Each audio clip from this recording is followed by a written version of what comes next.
I'm Gina Peyton. I've been coming to Ward Church for 14 years, and I first started coming after some friends invited me to come to the singles group, Single Spirit. The first time I ever visited Ward, there was a group of people who were reporting on a mission trip to Croatia. I remember sitting in the audience and saying, I will never do anything like that. I was too nervous, couldn't imagine myself going overseas and interacting with people I'd never met before. Lo and behold, less than a year later, I was on my very first mission trip to Hungary. It's a surprise to me as much as anybody that I actually enjoy missions because I'm a natural introvert. I can be very shy. I like to stay in my comfortable home. I don't like to stretch and grow. I like to travel, yet I'm absolutely terrified to fly. The thing I love about missions is that it does stretch me. It forces me outside of my comfort zone. On a daily basis, I know how to do my job. I know what to do with my family and friends, but when I go on a mission trip, I have to rely every single second on God's strength. In the summer of 2009, I was getting ready to go on a trip to Romania, and I was very excited, and I was telling my family members about it. And a family member said to me, well, what are you doing going overseas? There's plenty of people here who need help. And at first I got really offended and felt very defensive and tried to say, well, people in other countries, they need us to come over there to share the light of Christ. But there was something about what my relatives said that just stuck with me and haunted me. It really became very convicting to me of, Gina, you go on these mission trips in the summertime and you'll go and do ministry for 2 weeks. Why aren't you more involved in ministries here right in your backyard? And so right after I came home in August, I went to a monthly informational meeting at City Mission. I took the leap and signed a form that day to sign up for it, and by September I was a tutor for City Mission. What City Mission does, their goal is to break the chains of generational poverty, and they do that in a variety of things within the community, but the main method that they use is by tutoring and mentoring the children in Brightmoor. The girl that I've tutored for the last 2 years, Ariana, is just an absolute hoot. She is my buddy. We call ourselves the Curl Girls.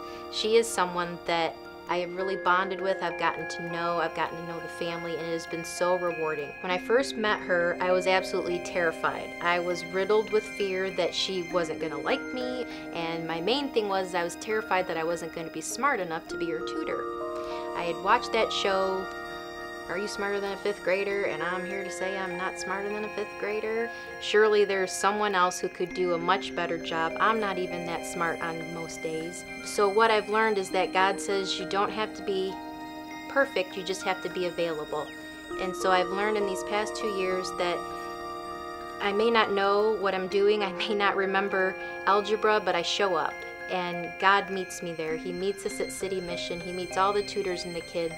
And I watch every week as God transforms lives, and I get to be there and witness it.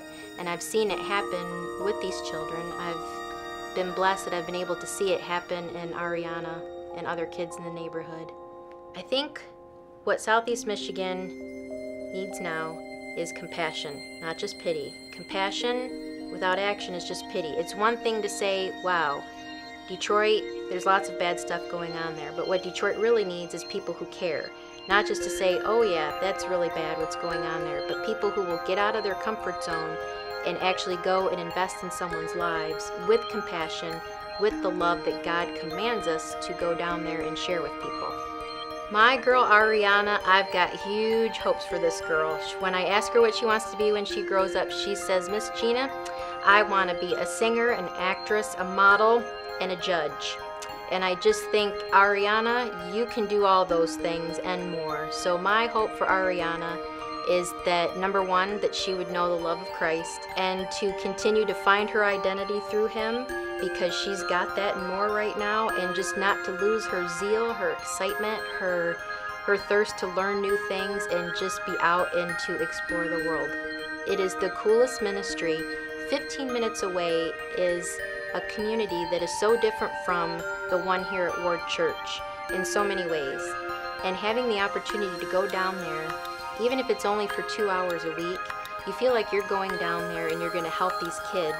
And then, as happens so many times in ministry, you get so much out of it.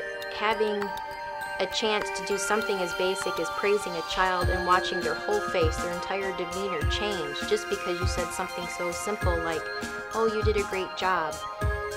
Having the opportunity to serve and do that with people who are so grateful and will impact them for the rest of their lives is just what a privilege, what an honor that we have as a church to be able to do something like that.